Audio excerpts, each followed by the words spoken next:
is TBD as we await medalists from their medal ceremonies. A reminder, for this press conference, we have simultaneous interpretation in English and in French. We also have, you can come on out. We also have this press conference streaming live on My Info, and if you want to ask questions online, you can press the My Info button. Okay, let's introduce the medalist real quick. The bronze medalist in a new national record of 352.61. It's the second straight medal in this event for Great Britain, Georgia Bell. The silver medalist in this event, it's the first medal for Australia in the 1,500 meters, and she's the first Australian to win a track medal since 2012 with a time of 352.56, Jessica Hall. And making history to become the first woman to win the first person altogether to win the 1,500 meters three times in a row with a new Olympic record of 351.29. She's the first Kenyan athlete to win 3 golds, Faith Kipyegon. And a note that all 3 of these medalist times were under the past Olympic record that Faith set in Tokyo in 2021. So an incredibly fast race. I'll now open up the floor for questions. If you have a question, please raise your hand and we'll bring the mic over to you. And we'll start with Sean in the back. Sean Ingle of The Guardian. One for Georgia. Sorry, we spoke a bit in the press conference. You mentioned in Tokyo that you watched the race on the couch. You didn't run again for a few months later, but I wondered whether seeing some of these athletes like Faith and others out there, did it plant a seed that maybe you could sort of come back and start running again? Yeah, absolutely. I mean, it's always so inspiring. What Faith has done in the sport is just absolutely incredible. We were talking about it earlier, and the fact that she's also done it after being a mother too, I just think is just unbelievable. For the British side as well, Laura getting silver there was so inspiring, and I think there were just lots of athletes in Tokyo that I used to race with when I was younger, like Alex Bell and Katie Snowden, so it did probably get me up off the couch and get me out going for a run, and yeah, very happy to be here today. Right here. Ewan Crumley, Athletics Weekly. Another one for Georgia. Just can you give us a bit of a word about your training setup and the effect that Trevor and Jenny have had, and what the biggest lessons you've learned through their mentorship over the past few months?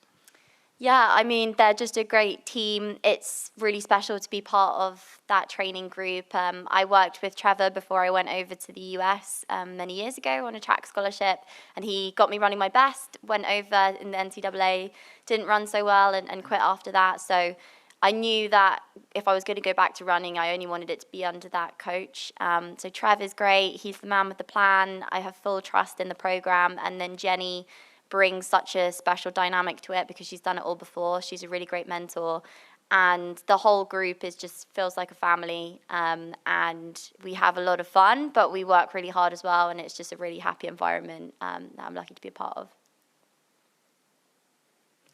Faith, 3 gold medals in a row. There's only 2 other athletes that have won 3 gold medals in a row in their sport. This is Anita Wlodarczyk and Nafi Thiam. So you're in pretty good company. Can you talk about the consistency that you've had from Rio to Tokyo to Paris and how you've done it? Yeah, I just want to thank God, to have made history today was just amazing, I also want to thank these amazing ladies for pushing me to these limits. It's just amazing to run with these fast ladies and, to have made history and win gold medal for the third time. It was just by God's grace. I don't know how I did it, but it's just history. Yeah, I'm so happy. Jessica, Paris has been good to you. You ran the 5th fastest all-time here in July. You win a silver medal tonight, but you've had just an incredible season, a breakthrough season. Can you sum up this season in a couple of words? I think it's been a dream season, if anything. That's probably the simplest way to put it, is I couldn't have imagined it could go so well.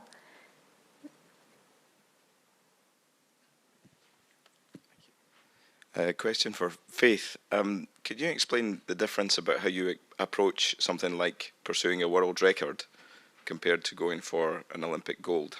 How do those races differ? And yeah.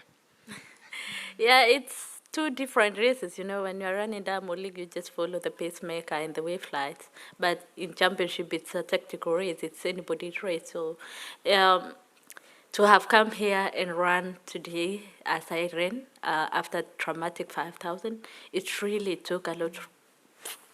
It really took a lot in my mind, and I could not sleep for until yesterday. So I think I'm gonna sleep today after this beautiful race, and yeah, at least half time. Yeah.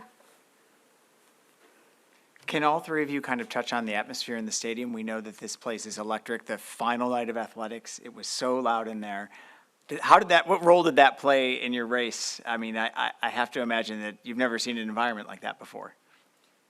Yeah, I think we were speaking about it earlier. Like, the track looked so beautiful when we came out with the sky, and like the purple, I think, is a really nice touch. And obviously, everyone was screaming so loud.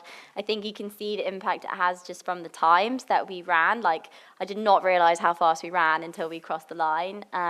But yeah, Paris has been amazing. Like, the whole setup has been run so well, and yeah, we were standing on the line just thinking this is going to be an amazing race. So thank you, Paris. Yeah, it was incredible out there. I think there's so many Australians too, which was really special to sort of hear that when we were standing on the start line, and hear people cheering for me out. We're in Paris, we're not in Australia, and it just was crazy to sort of see so many Australian flags and feel that support. And yeah, the crowd was incredible. I think it's probably the first time I've actually brought the crowd into my race plan. Was usually early on I like to try and relax, and I was like telling myself to like relax and float with the crowd because they just carried us around. Did you have a question here? Mike's coming to you. Hi, this is it's Jack Rathborne from The Independent. It's a question for Faith. Just wanted to ask you about the comeback from the 5 and how much that played in your performance tonight. Was there an element of anger in the performance to run angry, or how do you calm down after a setback like that to run so fast tonight? What I can say, when I was on that start line, I was just thinking of what happened in the 5,000 meters. So as I said earlier, it took a lot of energy in my mind, and I was thinking a lot, But to come out and execute after that traumatic race, it was just amazing. So for me, I really thank all the people who supported me, my team, my management, my coach, my family, for talking to me, like, just cool down and just run your race over the 1,500 and you will see, you will do it. So it was good. I really thank God.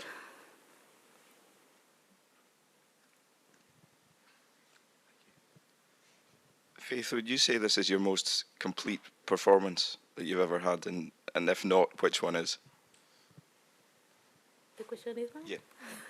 Yeah, to have made history today was just what I thought of making history, and, to have won 3 gold medals in Olympics. After, I think if I decide that I'm going to the other distance, these beautiful ladies here, I know they will take it over and they will make 1,500 beautiful race, because nowadays it's very fast and I believe in them. And running here in Paris was just amazing, also with the fans, and the crowd was just amazing. I don't know, running in Tokyo without, without fans on the track was just, to have come here and being cheered from the gun to the tip was just amazing.